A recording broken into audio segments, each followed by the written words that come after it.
R. N.. Ravi இப்போ சுதந்திர தினத்தில் ஒரு புது வார்த்தை விட்டுருக்காரு. சனாதனம் ஆற்றல் மிக்கது. சனாதனம் ஆற்றல் மிக்கது. 1000 வருடங்களுக்கு முன் நோய் ஏற்படாததற்கு சனாதன தர்மமே காரணம். பாரதமும் சனாதனமும் ஒன்று. அதை பிரிக்கவும் முடியாது, அடிக்கவும் முடியாது. தமிழக ஆளுநர் ஆர்.என். ரவி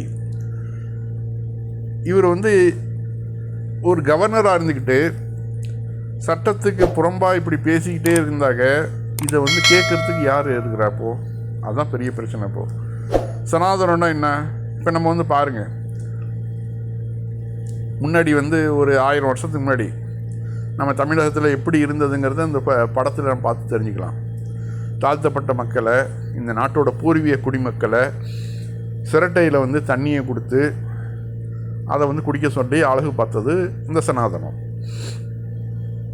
இன்றைக்கி வரைக்கும் ரெட்டைக்கோளை மரம் மதுரையில் எல்லா இடங்கள்லையும் இன்றைக்கும் அது நடைமுறையில் இருக்குது.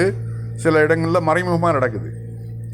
அக்ரஹாரத்தில் உள்ளே நுழையக்கூடாது, அக்ரஹாரத்தில் வீடுகளில் உள்ளே நுழையக்கூடாது, இப்படி வரிசையாக சொல்லிக்கிட்டே போகலாம். இந்த சனாதனத்தை இவர் என்ன சொல்கிறாருனாக்க 1000 வருடங்களுக்கு முன் நோய் ஏற்படாது, சனாதன தர்மமே காரணம்ங்கிறாரு. இவருக்கு இந்த பெரிய பெரிய கொத்தாக மக்கள் பெரும் நோய்கள் செத்து போனாங்களே, அதெல்லாம் இவருக்கு தெரியாதா? இல்லை தெரியாமல் தான் அவர் பேசுகிறாரான்னு தெரியல. சனாதனத்தை இந்த இந்தியாவில் இருந்து என்ன நன்மையை கொண்டு வந்துச்சு அது சொல்ல முடியுமா ரவியால்? ஒரு 2000-3000 வருஷத்துக்கு பிறகு தான் இவங்கெல்லாம் வராங்க. கைபர் போலன் கணவாய் வழியாக இந்தியாவுக்குள்ளே நுழையும் போது தான் சனாதனமாக உள்ளே நுழையுது. அதுக்கு முன்னாடி இந்த மக்கள் எவ்வளோ சிறப்பாக இருந்தாங்கங்கிறது நம்ம கீழடி ஆய்வுகள் மூலமாக நம்ம பார்க்குறோம். எந்த அளவு சுகாதாரமாக இருந்தாங்க, எந்த அளவு கல்வி அறிவு பெற்றிருந்தாங்க, எந்த அளவு அவர்கள் வெளிநாடுகளுக்கெல்லாம் போய் ஏற்றுமதி பண்ணி செல்வத்தில் அவ்வளோ கொளிச்சிருக்கிறாங்க நம்ம தமிழர்கள். இந்த சனாதனவாதிகள் உள்ளே நுழைஞ்சு தான் அந்த கட்டமைப்பையே சுத்தமாகவும் ஒழிச்சு கட்டினதே இந்த சனாதனம் தான். இதை ஒரு பெருமையாக பேசிக்கிறார்.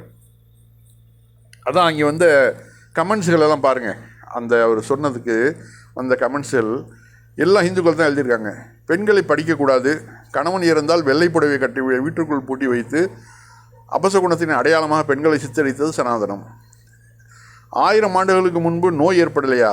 வாந்தி பேதி காலரான கொத்தா செத்து இருக்காங்கன்னு தெரியாதா அப்படிங்கிறார் ஒருத்தர். இன்னொருத்தர் அரசியலமைப்பு சட்டத்திலிருந்து ஏற்றத்தாழ்வுகளை கற்பிக்கும் ஆர்எஸ்எஸின் அடிமை வேலை செய்கிறார் அப்படிங்கிறார் ஒருத்தர். இன்னொரு ஹிந்து சொல்கிறாரு, ஒரு சட்டப்படி பதவி பிரமாணம் பெற்ற ஒரு ஆளுநர் சட்டப்படி இல்லாத சனாதனத்தை பற்றி இங்கு பேசுகிறார், இவர் ஏன் பதவி விலகக்கூடாது அப்படின்ட்டு கேட்குறாப்புல.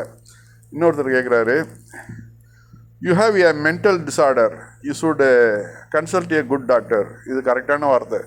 அவர் ரொம்பவும் இந்த முத்தி போய் தான் இது மாதிரிலாம் உடற ஆரம்பிச்சிருக்கிறான்னு நினைக்கிறேன். அடுத்து, நீ இப்படியே பேசிக்கிட்டு உங்களுடைய ஆர்எஸ்எஸ் பாஜகவுக்கு ஆதரமான தொடர் தேர்தல் பிரச்சாரம் மிகவும் முக்கியம் திமுக வெற்றிக்கு. அதாவது நீ இந்த மாதிரி தொடர்ந்து பேசிக்கிட்டே இரு, அப்போ தான் திமுக மேலும் பல இடங்கள் வெற்றிப்படும், அதனால் நீ பேசுகிறது நல்லது தான் அப்படிங்கிறப்பல ஒரு திமுக அனுதாபி. சனாதனம் இப்படி வார்த்தையை 40 வருட வாழ்க்கையில் நான் கேள்விப்பட்டதே இல்லையா? கேள்விப்பட்டதே இல்லையே. என்னடா லூசுங்க மாதிரி கன்றாவியெல்லாம் சொல்லி எங்கள் வாழ்க்கையை என்ன திட்டம் பண்ணுறீங்களோ அப்படின்னு சொல்லிட்டு ஒரு ஹிந்து கேட்குறாப்புல. அதான் இது வரைக்கும் நான் சனாதனம்னா என்னான்னு எனக்கு தெரியாது.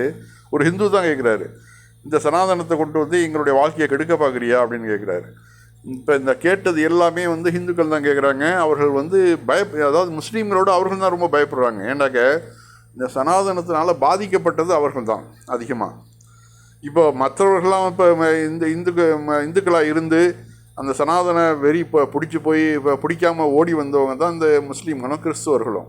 இப்போ நம்ம இந்தியா முழுக்க இருக்கக்கூடிய முஸ்லீம்கள்லாம் யாருங்க? முன்னாள் இந்துக்கள் தான். அவர்கள் இந்த சனாதனத்தை நோக்கி பார்த்து பயந்து தான் இது இனிமேல் இங்கே இருந்து நம்மளால் சமாளிக்க முடியாது, இவங்கள்ட்ட சுயமரியாதையே வாழ முடியாது, இதுக்கு நம்மளுடைய சொந்த பூர்வீக மதத்தை விட்டுட்டு நம்ம இஸ்லாத்துக்கு ஓடுவோன்னு தான் ஓடி வந்தது தான் எங்களுடைய முன்னோர்கள்லாம் இல்லையா? அதான் பாருங்கள், எழில்ங்கிற ஒருத்தர் சொல்கிறாரு, 1000 வருடங்களுக்கு முன் நோயை ஏற்பட்டது இல்லையாம். இப்படி கொஞ்சம் கூட அறிவில்லாமல் பேசுவதால் சனாதனம் என்பது சாக்கடை, அது மனிதனுக்கே கேடு, அதை இந்த சமூகத்திலிருந்து ஒழிக்க வேண்டியது கொடிய நோய். படித்தால் மட்டும் ஒருவன் அறிவாளியாக முடியாது என்பதற்கு இவர் இனி இந்த ஆள் ஒரு ஆளே உதாரணம் அப்படிங்கிறாங்க. முனுசாமி, சங்கி மூலை சாணி மூலை என்று சொல்கிறார்கள்.